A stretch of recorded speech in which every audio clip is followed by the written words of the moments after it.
It's now about 3 weeks later, and we're going to start the stabilizing, clearing, and degassing function.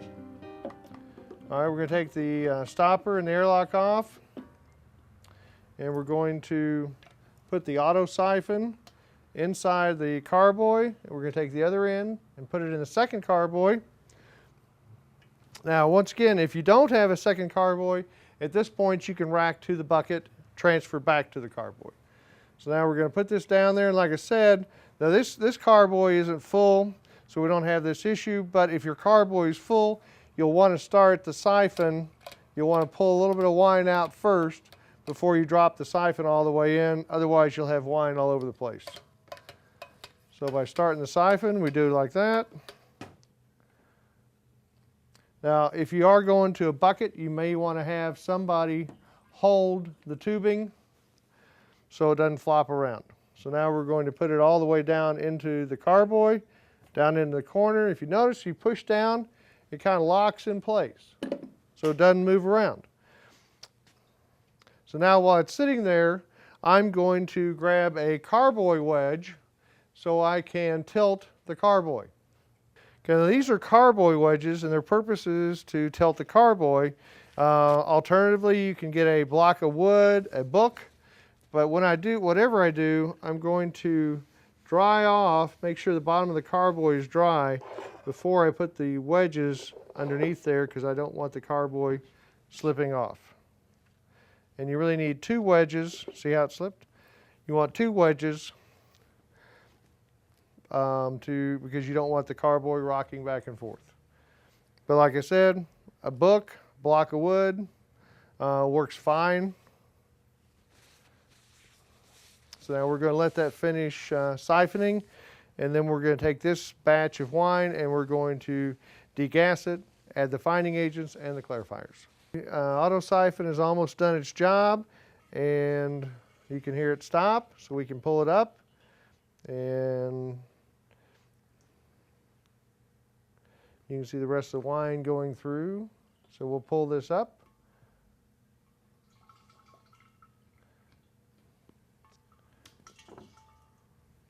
And we'll take this out. Oops. And if you notice, the anti-sediment tip came off. Watch for that. You don't want to throw that away. Now, if you want to look at the bottom of this, you can see that we still have quite a bit of sediment left in the carboy. That's what we want to leave behind. Now, you still will have some sediment, but this is what's referred to as the gross lees, and we're going to get rid of that. There's also some oak chips left from a prior racking. So all that's gone now, and all we have is just wine. Notice now we have some airspace here. That will allow us room to degas our wine. So we're going to take the airlock off, put that aside, and we're going to attach it to our drill. I'm sorry, we're going to attach the mixer. Now I put this bung stopper on there to keep the mixture from flopping around and banging in the inside of your carboy. Now they all work about the same way. We're just going to take this one. So we're going to put this down in there. We're going to put the stopper so it doesn't run around. What we're going to look for is we're going to look for small bubbles of carbon dioxide that kind of make a curtain coming up the side. Now when we start the degassing, I always start and stop to see how much foam I'm going to generate, because I can, you can get a wine volcano very easy. You'd be surprised how much carbon dioxide is in this wine at this point in time. Also, when you're getting ready to degas, it's a good time to get your wine up to around 75 degrees if possible. The warmer the wine, the easier it will release the carbon dioxide. So now I have the stainless steel mixture on there, and I'm going to turn on the drill.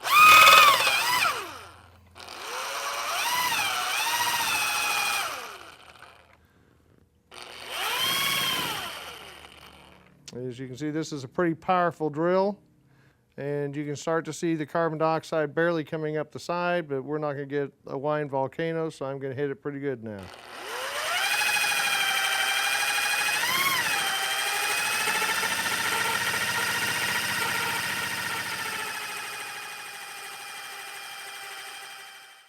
Now, if you're standing very close, you can actually start smelling the fumes from the degassing. You can start to see the rows of carbon dioxide gas coming up. There we go. So now we're going to hit it again and see if we can get some more.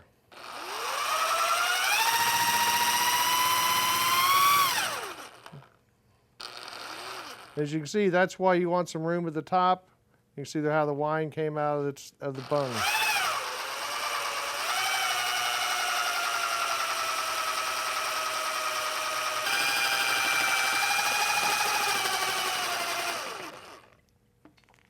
Now, some people will tell you to avoid creating a vortex because they're concerned that you're going to be dragging oxygen into your wine. I don't get too concerned with that because your wine is saturated with CO2. So there's really no room for the oxygen to go into the wine. So now you can see how we've got a lot of CO2 gas coming up now. You can see it across the top. You can't hear it, but it's bubbling through the stopper at the top. The reason we include a drill-mounted device is because if you try to stir with a hand with the back end of a spoon to get this CO2 out, you could wear your arm out. Most manufacturers recommend stirring your wine by hand for 2 minutes at a time by about 3 or 4 times, basically till your arm falls off.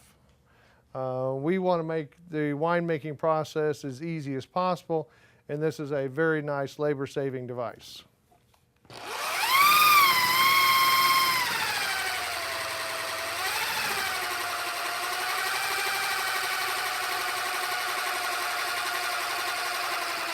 Now, at this point in time, we're not getting much in the way of CO2 bubbles.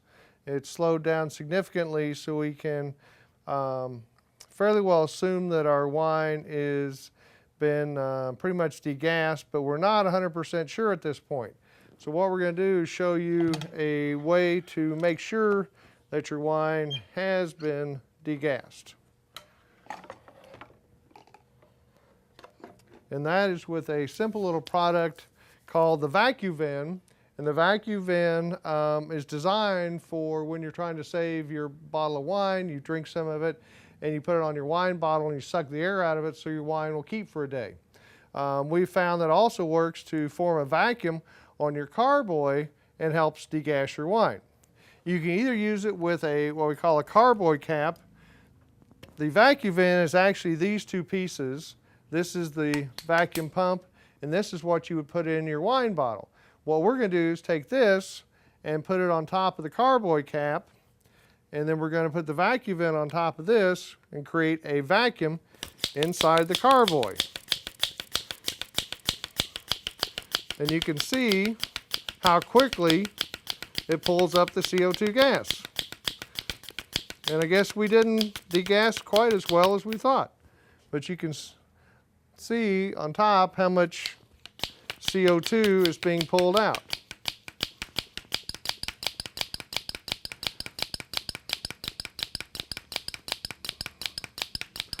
And the nice thing about the VacuVen is you're not going to create enough pressure on the carboy to implode it. Some people alternatively will get a brake bleeder, which works very well. It too will not pull enough pressure to implode the carboy. I do want to caution you about getting anything very strong because if you pull too much pressure on the carboy and the carboy is not full enough, you will implode it. It's also very important to note that when you're degassing with the VacuVen or the brake breeder, that you don't want too much air, because the more airspace, the harder it is to form the vacuum. Now, alternatively to the carboy cap, and if I release this, hope you could hear that gas coming out. You can also use the double bubble airlock by putting the stopper inside the top of the airlock, putting that into your bung, putting that on top of the carboy.